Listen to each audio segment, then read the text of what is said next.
지난주부터 아이들이 방학을 하고 있습니다. 이제 방학이 되면 본격적으로 휴가를 시작하는 것 같습니다. 저에게 종종 묻는 분들이 있습니다. 목사님은 휴가를 어떻게 보내세요? 지난주에도 선배 목사님이 전화가 왔습니다. 그러면서 휴가는 어떻게 보내냐고 질문을 하는 것입니다. 제가 올해까지는 휴가 가기가 어렵고 그래서 틈틈이 알아서 쉬려고 한다고 그렇게 답을 했습니다. 그랬더니만 휴가가 중요하대요. 꼭 쉬어야 된다고 그렇게 강조를 하는 것입니다. 전화를 끊었는데요. 휴가를 꼭 가야 된다라는 이 말이 계속 맴도는 거예요. 그러면서 휴가를 가고 싶은 마음이 드는 거예요. 그 마음이 드니까요. 이때까지 모든 피곤함이 쌓였던 게 전부 다 막 몰려오는 것 같습니다. 너무너무 피곤하게 느껴지는 것입니다. 왜 휴가가 그렇게 중요할까요? 휴가를 가는 것, 쉬는 것, 이런 게 왜 그렇게 필요할까요? 이게 곰곰이 생각해 보니까요. 이전에 읽었었던 여행의 이유라는 책에 나왔던 글이 생각이 나더라고요. 이 여행의 이유에 이런 글이 있습니다. 여행은 고되고 위험하며 비용도 든다. 가만히 자기 집 소파에 드러누워 감자칩을 먹으며 텔레비전을 보는 게 돈도 안 들고 안전하다. 그러나 우리는 이 안전하고 지루한 일상을 벗어나 여행을 떠나고 싶어 한다. 거기서 우리 몸은 세상을 다시 느끼기 시작하고 경험들은 연결되고 통합되며 우리의 정신은 한껏 고양된다. 그렇게 고양된 정신으로 다시 어지러운 일상으로 복귀한다. 아니, 일상을 여행할 힘을 얻게 된다. 힘, 일상을 다시 시작할 힘을 얻게 되기 때문에 여행이 중요하다라는 거죠. 데니엘 드레이크라는 사람이요. 그래서 이런 말을 했습니다. 여행은 모든 세대를 통틀어 가장 잘 알려진 예방약이고 치료제이며 동시에 회복제이다. 사실 오늘 말씀을 보면요. 오늘 말씀은 여행 이야기입니다. 지금 예수님이 여행 중이십니다. 예수님이 집에 도착한 게 아닙니다. 예수님의 여행의 목적지였던 예루살렘에 도착을 했습니다. 예루살렘 입성을 해서 십자가까지 일주일의 시간이 있습니다. 이 일주일의 시간에 일어났던 사건들이 굉장히 중요하기 때문에 성경은 복음서에서 이 일주일의 시간을 굉장히 많이 할애해서 기록을 하고 있습니다. 오늘 본문 이 마가복음을 보면요. 다른 복음서에서는 전혀 기록하지 않고 있는데 마가복음에서는 독특하게 두 장면으로 오늘의 이야기를 기록을 하고 있습니다. 제가 좋아하는 여행에 관한 명언이 있거든요. 제일 좋아하는 것 중에 하나가 이 말씀입니다. 진정한 여행은 새로운 풍경을 보는 것이 아니라 새로운 눈을 가지는 데 있다. 마가가 다른 복음서의 기자들하고는요, 다른 눈이 있다라는 거죠. 다른 관점을 본 거예요. 다른 복음서 기자들은 지나쳤지만 마가는 특별하게 오늘 기록한 장면이 마음에 들어온 것입니다. 그래서 이 다르게 보았던 그 속에 있는 특별한 메시지를 전달하고 싶어서 오늘 본문을 기록해 놓은 것입니다. 제가 이 두 장면 계속해서 묵상하다 보니까요, 한 장면에 한 가지씩 예수님의 마음이 좀 느껴지는 것입니다. 마가가 이 예수님의 마음을 전달하고 싶어서 이걸 기록한 것 같다라는 생각이 들었습니다.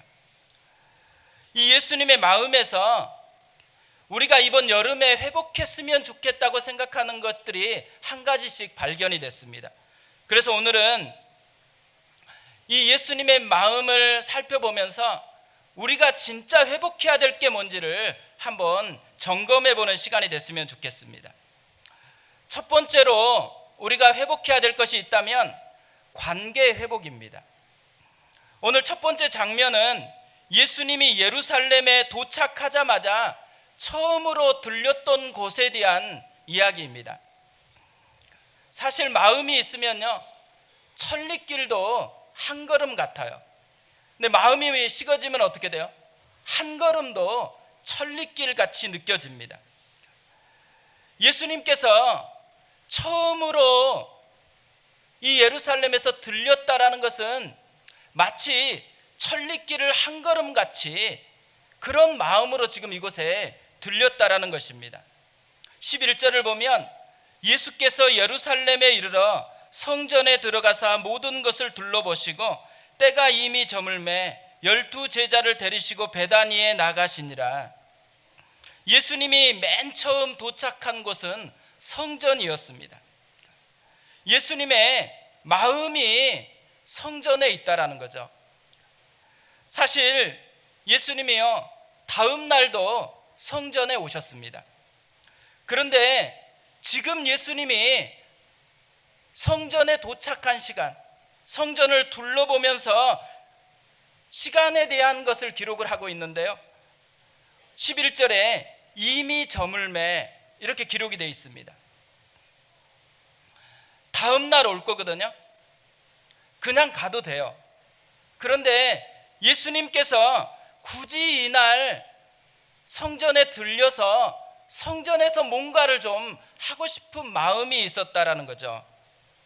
왜 예수님께서 다음 날 올 건데 또 날도 저물었는데 제자들 데리고 성전에 왔을까요?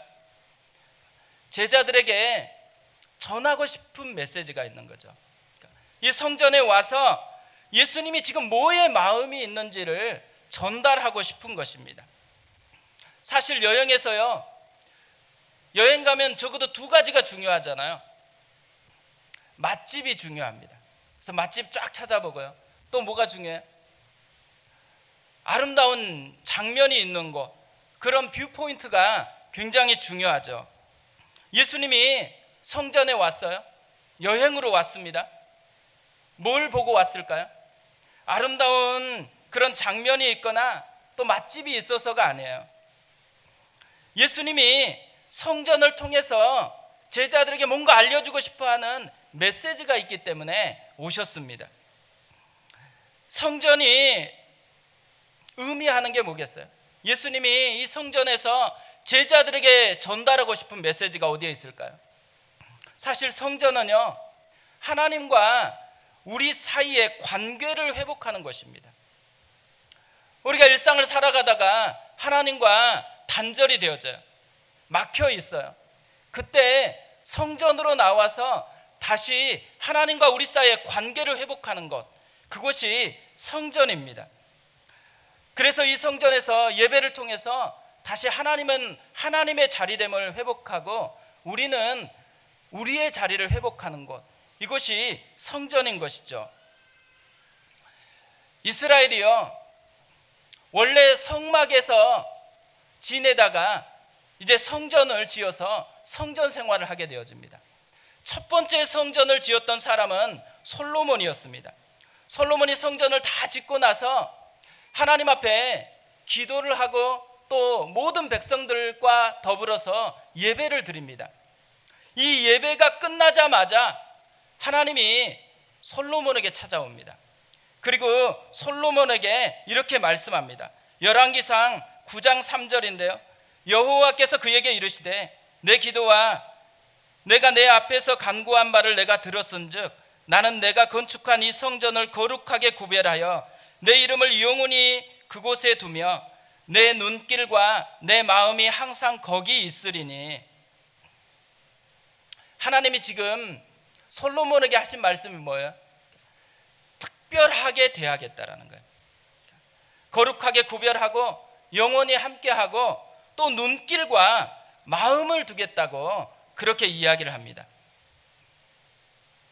하나님이 눈길과 마음을 두겠다고 했을 때 하나님이 두겠다고 한 성전은요, 화려하게 치장된 성전이 아니에요. 화려함 때문에, 금으로 만들었기 때문에, 그렇기 때문에 그곳에 마음을 두겠다고 한 것이 아닙니다. 하나님이 마음을 두겠다고 한 것은 자기의 백성인 이스라엘 백성과 특별한 관계를 맺기 때문에 그곳에 마음을 두겠다라는 말입니다. 하나님께서 이렇게 솔로몬에게 얘기하고 난 후에요, 이스라엘 백성들이 하나님을 잊어버리고 하나님을 떠나버렸을 때 그때 어떻게 하겠다고 그럽니까? 이 말을 하고 나서 곧바로 자기 백성이 하나님을 경외함을 잃어버렸을 때 그 성전을 던져버리겠다고 그렇게 말씀을 합니다. 방금 전까지 특별하게 마음을 두겠다고 말하고 나선 던져버리겠대요. 그 던져버리는 그 이유가 뭐냐면 자기 백성이 하나님을 경외하는 마음을 잃어버렸을 때, 주의 약속에서 떠났을 때, 그러니까 관계가 깨졌을 때, 하나님은 성전을 통해서 관계를 맺기를 원하는데 사람들이 그 관계를 떠나버리고 종교행위로 대치할 때 그때 그 성전을 던져버리겠다고, 더 이상 성전이 아니더라고 그렇게 말씀하고 있는 것이죠. 사실 마가가요, 이 말씀을 기록했을 때 예수님의 제자들을 가르치기 위해서 오늘 본문을 기록한 것이 아닙니다. 지금 마가는 이 마가복음을 읽는 우리들을 위해서 이 마가복음을 기록을 했습니다.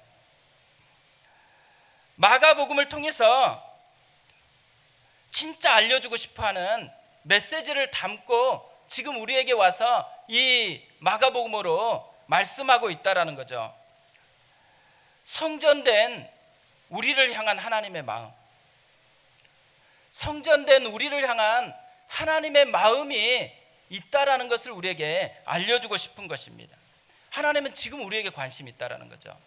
특별히 마가복음을 첫 번째로 읽었었던 독자인 마가 공동체는 지금 네로의 박해가 시작이 됐습니다. 박해가 언제 끝날지 몰라요.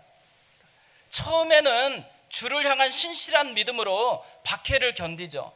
그러나 점점 박해가 심해지고 언제 끝날지도 모른다. 시간이 점점 흘러가면 어떻게 돼요? 마음이 지칩니다. 마음이 힘들어지는 거죠. 그럴 때 어떤 생각이 들어요? 하나님 우리를 아실까? 하나님 우리 이렇게 힘든데 우리 힘든 거 다 아실까? 마가가 이 마가 공동체에 던지는 메시지, 힘든 거 알고 있다라는 거예요. 우리가 얼마나 힘들어하는지, 어떤 고통 속에 있는지 그것을 알고 있다라는 거죠. 그 마음을 전달하고 싶은 것입니다. 제가 20년 정도 됐는데요, 이제 첫 번째 사역을 할 때 청년들을 데리고 필리핀 단기 선교를 떠났습니다. 그 해에 진짜 많은 은혜가 있었습니다. 복음을 전하는데 열매도 있고 기도하는 것에 또 많은 응답들도 있어서 너무너무 풍성한 시간이었거든요. 맨 마지막 날 다 모여가지고 어떤 은혜가 개인적으로 있었는지 한 사람 한 사람 이야기를 나누는 시간이 있었습니다. 근데 그 이야기를 나누는데 한 자매가 이야기하는 것이 제 마음에 가장 놀라움이 되었습니다. 이 자매가요, 하나님의 음성을 들었다라는 거예요. 예수님이 나타나서 자기에게 미소를 지으면서 사랑한다 내 딸아 이렇게 얘기해 줬대요. 너무 궁금해가지고 언제 그 얘기를 들었냐고 물어봤습니다. 그런데요, 저희가 선교사님 집에 한번 저녁 식사를 하러 간 적이 있거든요. 근데 이 선교사님이 문을 열고 한 사람 한 사람 맞이하는 거예요. 그때마다 사랑합니다 인사를 했습니다. 사랑합니다 전도사님, 사랑합니다 형제님, 사랑합니다 자매님, 그리고 다 한 사람 한 사람 맞이했거든요. 우리는 그냥 그 얘기 듣고 앉았어요. 근데 이 자매는요, 선교사님이 사랑합니다 자매님 이렇게 얘기하는데 그 뒤에 예수님이 방긋 웃으면서 사랑한다 내 딸아 이야기를 하더래요. 선교사님을 통해서 자신에게 사랑한다 내 딸아, 근데 그 뒤에 선명하게 예수님이 방긋 웃고 있었다라는 거죠. 그 자매가 얘기하는데 너무너무 부러운 거예요. 나도 똑같이 들었는데, 나도 그때 봤으면 얼마나 좋았을까? 저는 보지 못했습니다. 근데 그 자매는 봤어요. 왜 하나님께서 이 자매에게는 특별한 방법으로 나타나서 사랑한다 내 딸아 그렇게 얘기했을까요? 제가 생각해 보니까요, 이 자매에게는 그게 필요했던 거예요. 이 자매에게는 하나님이 진짜 이 자매를 아니까 이 자매에게 꼭 맞는 방법으로 자기의 마음이 어떠한지를 알려주고 싶었던 거죠. 그래서 이 자매에게 나타나서 사랑한다 내 딸아 그렇게 말씀했다라는 것입니다. 우리가 조금 있으면 라오스로 단기 선교를 갑니다. 19명이 가는데 19명 중에 절반은 중등부가 포함이 되어 있습니다. 한 사람 한 사람이 선교에서 경험했으면 좋겠다고 생각하는 것, 그것은 하나님의 마음이에요. 하나님께서 각 사람에게 맞는 방식으로 자신의 마음을 이야기해 주는 것, 이 사건이 이 단기 선교 가운데서 일어났으면 좋겠습니다. 요한일서 3장 1절에서 이렇게 이야기합니다. 보라, 아버지께서 어떠한 사랑을 우리에게 베푸사 하나님의 자녀라 일컬음을 받게 하셨는가. 하나님은요, 우리가 먼저 하나님을 사랑한 것에 대해서 얘기하지 않아요. 성경은 하나님이 일방적으로 우리를 먼저 사랑했다라고 이야기합니다. 그러니까 관계가 회복된다라는 것. 관계가 회복되라고 하면요, 우리는 열심히 하나님을 사랑해야 되겠다라고, 뭔가 열심히 해야 되겠다라고 생각하죠. 그러니까 관계가 회복된다라는 것은 우리가 하나님을 사랑하려고 애쓰는 게 아니에요. 그것보다 하나님이 우리를 어떻게 사랑했는지를 이해하는 것입니다. 하나님 나를 사랑하는 것을 받아들이는 것이죠. 그 받아들이는 그것을 통해서 하나님과 관계가 회복될 수가 있는 것이죠. 사실 우리가 하나님과 관계가 멀어졌다고 생각하는 것, 대부분 하나님 앞에 자유함이 없는 이유가 어디에 있어요? 우리가 뭔가 잘못했다고 생각하기 때문에 그렇잖아요. 일주일을 살 때 이렇게 살면 안 되는데, 그런데 훌쩍 벌써 주일이 다가와 버렸어요. 그래서 예배를 드리러 가려고 하니까 마음에 부담스러운 게 있다. 그럴 때 관계의 벽을 느끼는 거잖아요. 그런데 오늘 본문을 보세요. 예수님이 지금 성전을 향해서 마음이 있다고 하시는데 이 성전의 상태가 어때요? 다음 날 보면요, 예수님이 성전에 와서 하는 모습이 뭐냐면 성전을 다 뒤집어 엎는 거예요. 무슨 말이에요? 여전히 성전은 예수님이 원하는 그 수준에 있진 않아요. 벽이 있어요. 담이 있어요. 그럼에도 불구하고 먼저 제자들에게 데리고 와서 뭘 얘기하는 거예요? 허물이 있고 부족함이 있지만 그러나 하나님의 마음은 여전히 성전에 있다라는 거죠. 우리가 여전히 연약하고 부족해도 하나님의 마음은 우리에게 있다라는 거예요. 하나님이 우리에게 왜 마음을 담고 있을까요? 돌아오라는 거죠.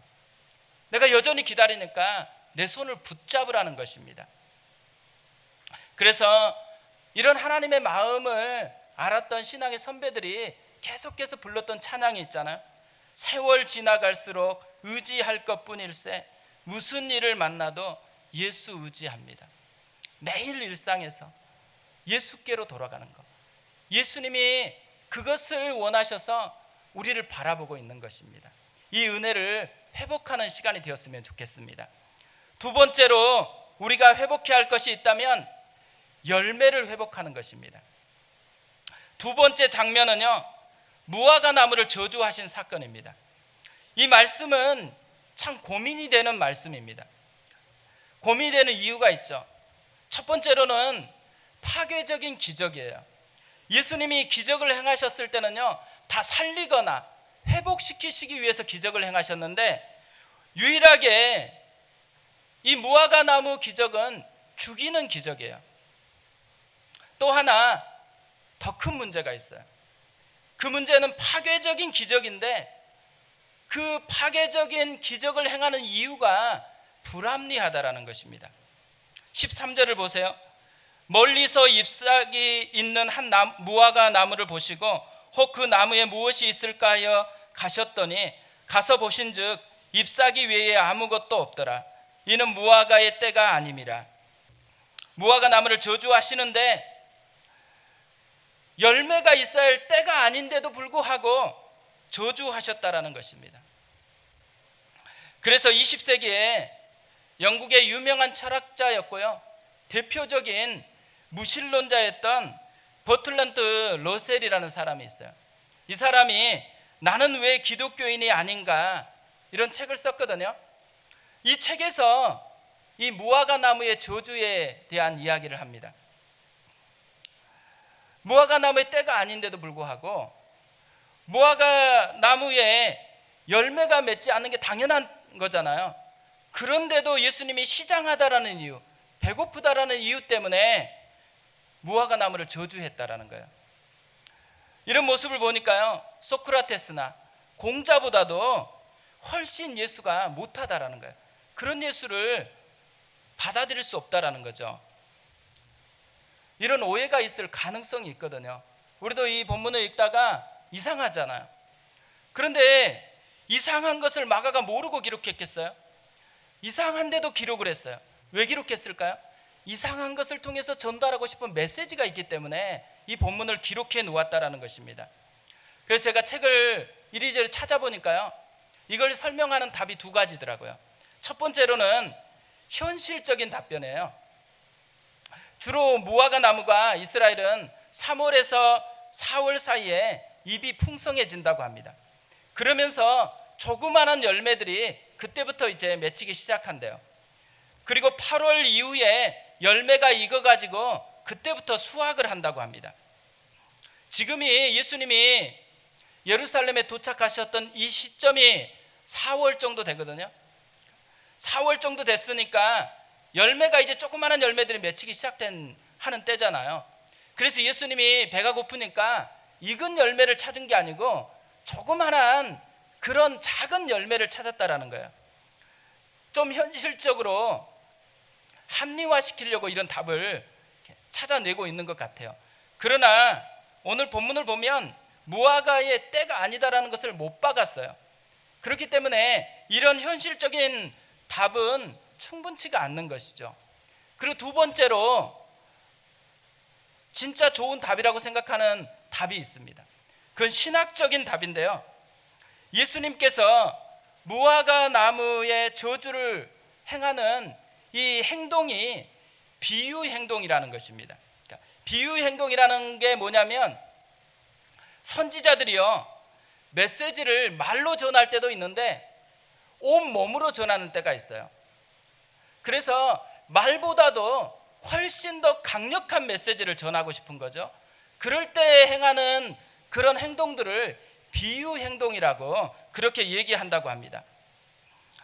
우리가 에스겔서 지금 큐티를 하고 있잖아요. 에스겔서에서 보면 인분으로, 그러니까 사람의 똥으로 밥을 해서 먹으라 그러거든요. 사람의 똥으로 밥을 해서 먹는 건 좋지 않잖아요. 그런데 하나님이 요구해요. 하나님이 왜 그런 요구를 할까요? 이런 행동을 통해서요, 말보다 더 강력한 메시지를 전달하고 싶기 때문에 그런 요구를 하고 있다라는 거죠. 예수님께서 감정 조절을 못해서 이렇게 지금 저주한 것이 아니고, 이런 저주를 통해서 진짜 강한 메시지를 전달하고 싶어 한다라는 것입니다. 예수님이 강하게 전달하고 싶어 하는 메시지가 뭘까요?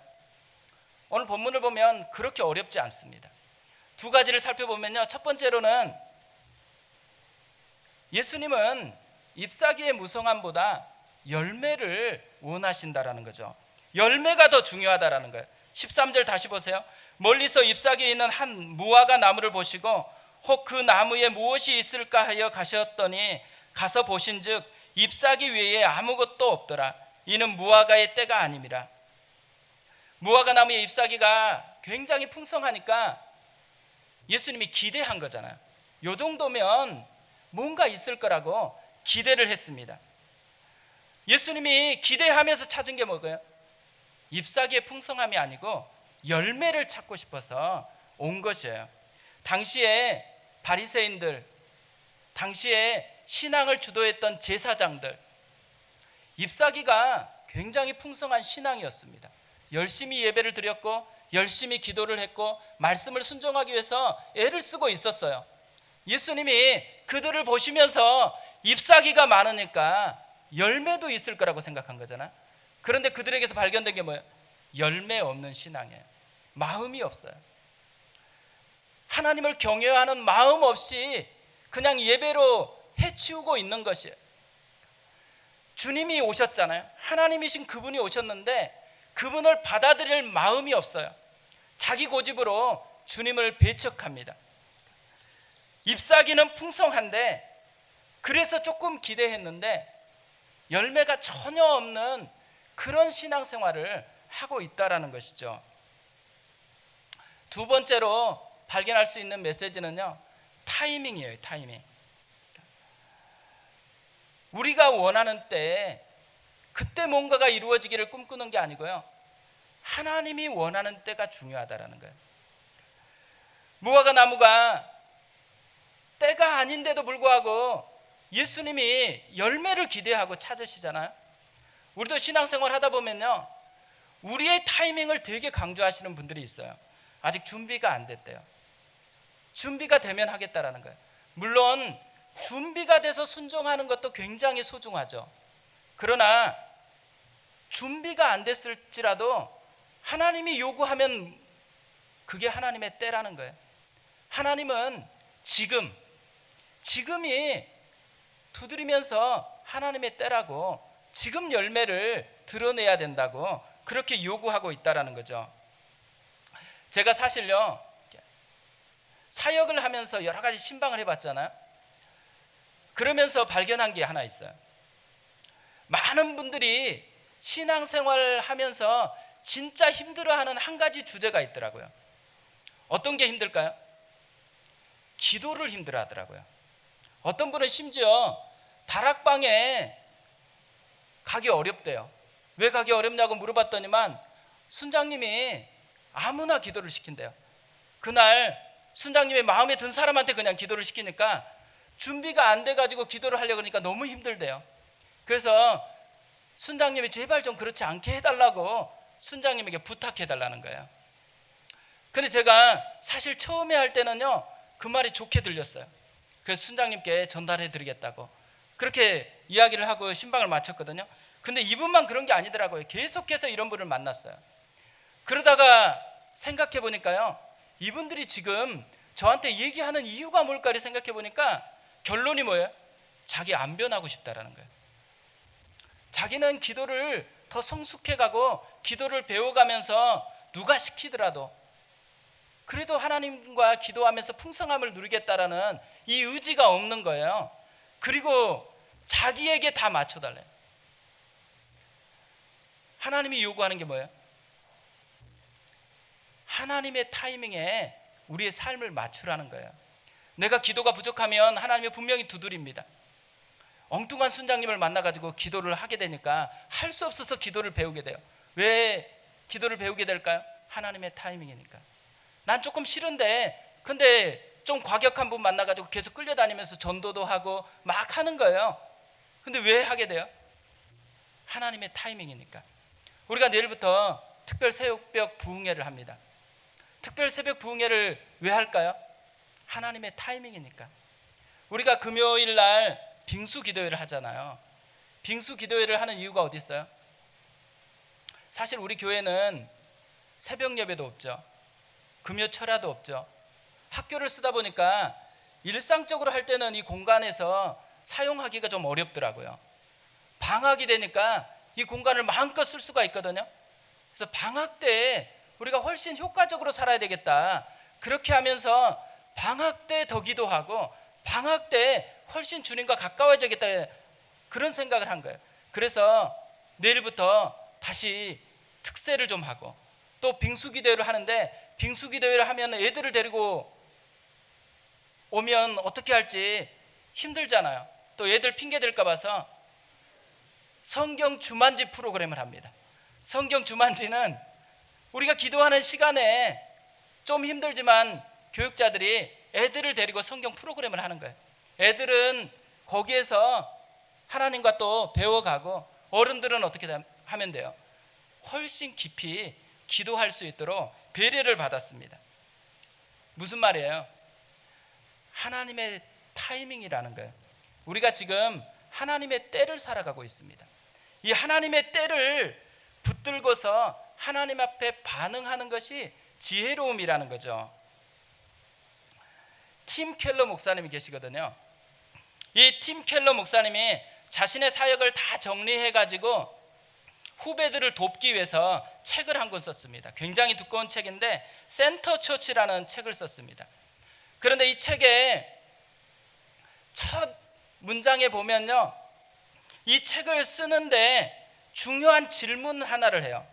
그 질문이 뭐냐면, 그리스도인이 잘하고 있다라는 것을 어떻게 알 수 있는가? 우리가 신앙생활을 하고 있는데 어떻게 하는 게 신앙생활을 잘하는 거예요? 우리가 그냥 신앙생활을 하면 안 되잖아요. 어떻게 하는 것이 하나님이 기뻐하는 신앙생활인지를 알고 거기에 시간을 투자하고 삶을 투자해야 되는 거잖아요.